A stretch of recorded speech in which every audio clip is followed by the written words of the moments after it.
Making breakfast, I wouldn't mind trying to explain a little bit what the philosophy of Schopenhauer was like. Um, the core of Schopenhauer's philosophy has to do a lot with the idea that the world as we see it isn't a total reflection of what it is, right? This is an idea that goes back to his main philosophic influence being Immanuel Kant.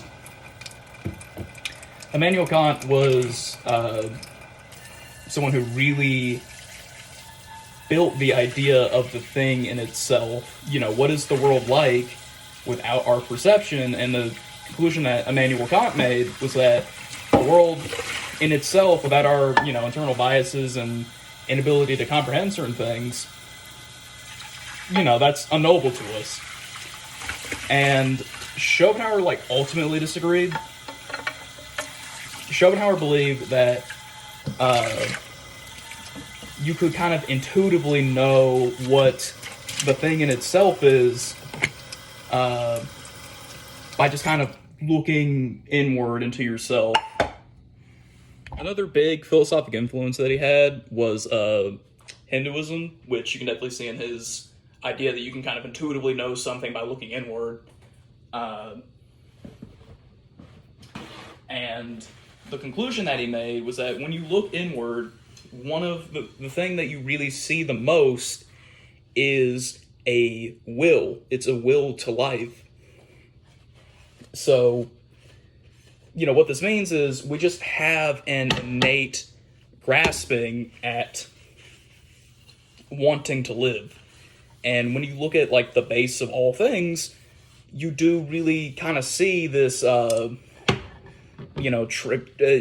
to continue to exist and trying to avoid non-existence.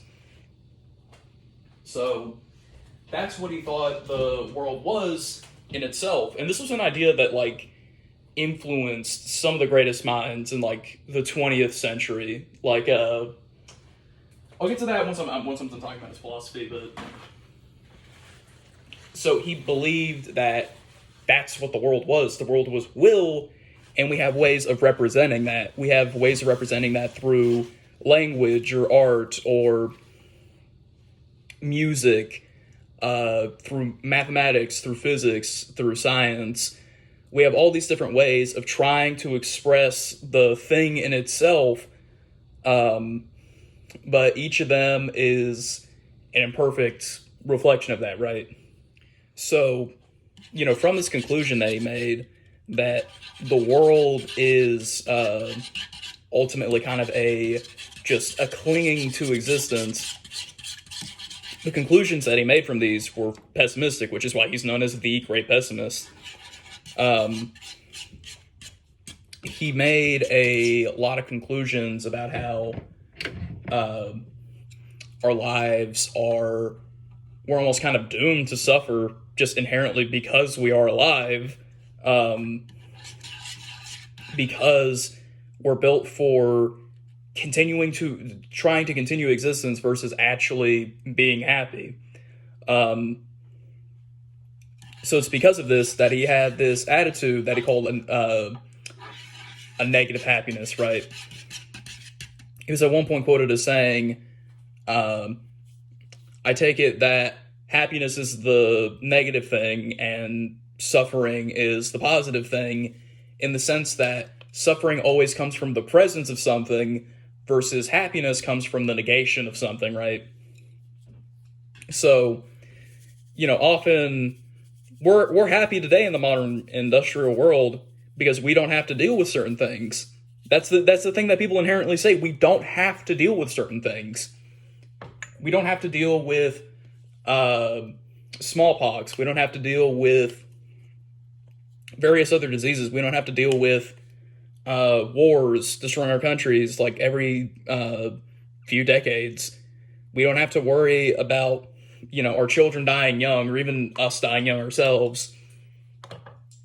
We don't have to worry about any of those things, and that is a major source of happiness and fulfillment in Western society, but it's a negative thing. It's a negation of the natural way that society typically works. he considered this to be especially that mentality to be especially helpful for people who are neurotic.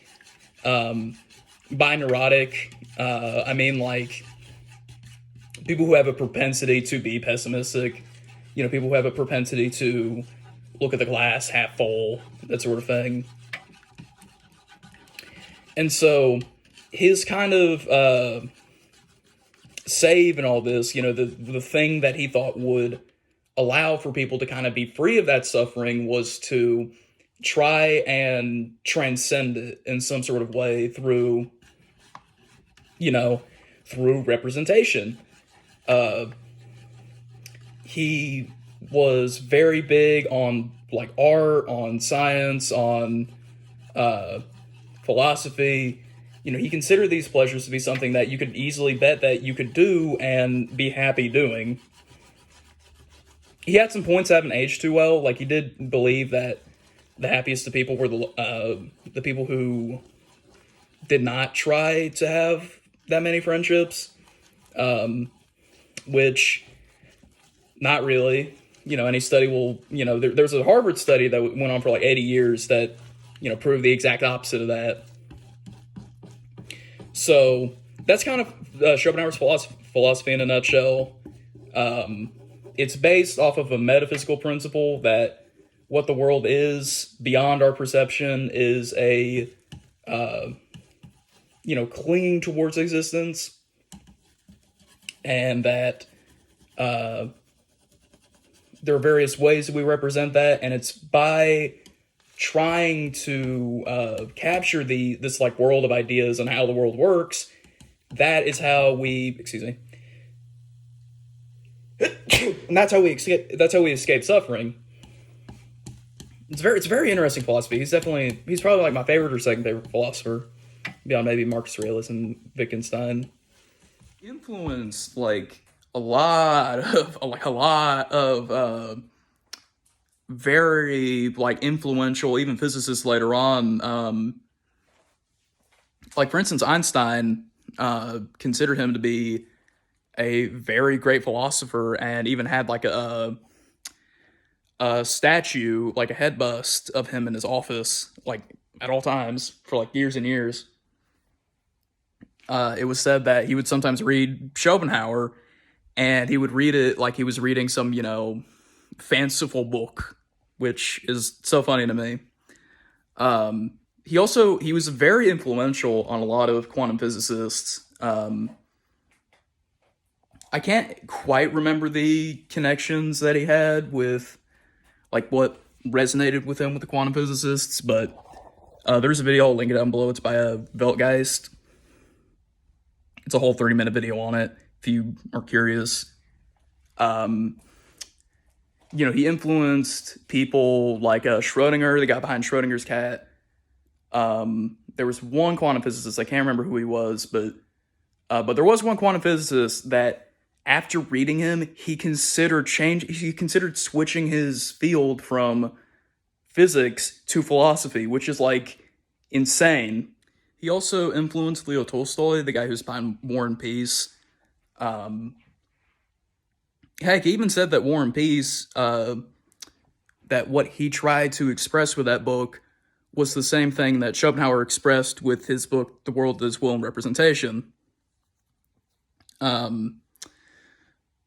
There was one guy, I can't remember who he was, but I can definitely agree with this. A lot of the way of life that Schopenhauer had. One guy that I remember reading the Wikipedia on like his influences, he mentioned that Schopenhauer's philosophy gave me an awareness of happiness, which is so real to me. Like after I studied Schopenhauer, once I actually finally like split the atom per se for him and actually like began to understand like what he's trying to get at, that's genuinely probably one of the happiest moments of my life.